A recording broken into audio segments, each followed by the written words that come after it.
Selamünaleyküm دوستان گرامی باز با شما ما هستم علویدین بوریف باز کراکشی هست و باز اونهایی که در آزمون ما پیشگویی از شما توفه از ما استفاده میبرند یا اشتراک میکنند در اینجا کراکشی میشوند. در دور گذشته بازی ها شماره از همه زیادی اونهایی که یک بازی رو نتیجهش رو درست پیشگویی کردند به ما رسید و ما مجبور شدیم که باز برای به غالب دادن اون جایزه اساسی که توبی فوتبال است و توبی اصلی هست قرعه‌کشی نوبتی رو برپا نموییم. قرعه‌کشی نوبتی این نوبت چنین است: 14 نفر با پیشگویی کردن یک وخوری با این قرعه‌کشی روی یافتند و چون همیشگی ما در اینجا دو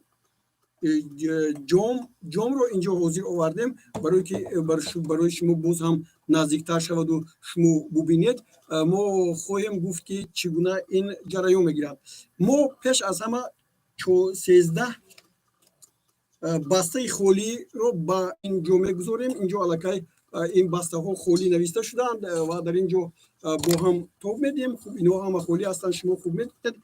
و در اینجا یک نوشته دیگری هست که در اینجا توب جایزه اساسی ما هست، توفه اولی، و این رو از همه آخر با داخلی این جام وارد میکنیم، جام قرعه‌کشی. و ما شما امروز غالب رو معین خواهیم کرد که کیوها در این بازی شرکت می‌ورزند و کی در اون غلبه میکند. این توبی نوشته توبی اساسی یعنی جایزه اساسی است. در بین این بسته ها میگذاریم و اون رو دور میدیم تا که شفاف باشد، تا که نگویند که کدوم ما از اینجا چیزی رو برمیداریم. خوب در اون وقت قرعه‌کشی ما به انجام میرسد، همون در حالتی که توپ از اینجا بیرون میآید و نام اون بازیگرانی که اینجا با قرعه‌کشی رو گرفتند در اینجا گذاشته می شود.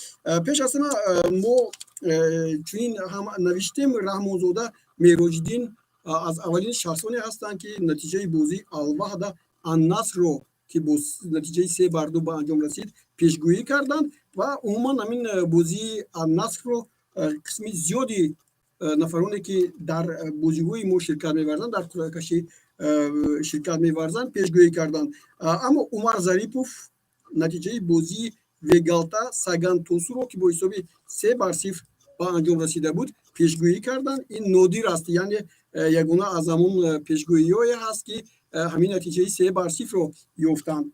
فریدون سفرزاده بازی باز النصر القادسیه، این هم با حساب 2-0 به نفع النصر انجام یافت. فریدون هم با دور بازی‌های قرعه‌کشی رو یافتند و امروز اون کس هم بخت خود رو میسنجند.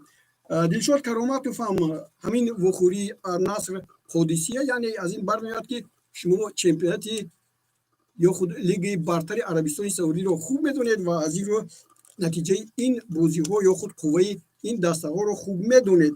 از همین خاطر شاید بیشتر شما همین نتیجه رو پیشگویی کردید.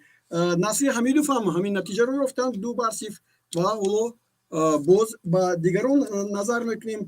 مبارک قدم پروانه هم همین نتیجه رو دریافتند. این رو هم بدون این ظرف یا خود جام میپرتیم تا که قرعه‌کشی شوند. کامرون سنگینوف هم مثل شما همین نتیجه بازی النصر و قادسیه رو یافتند. خوب به هر نوع طور میبینید شماره اشتراکداران بازی ما در برنامه فوتبال آسیا خیلی زیاد میگردد و ما هم روبلند هستیم، هرچند بعضی نفرانی که در این بازی ها شرکت می‌ورزند و ما می‌نویسند که مگر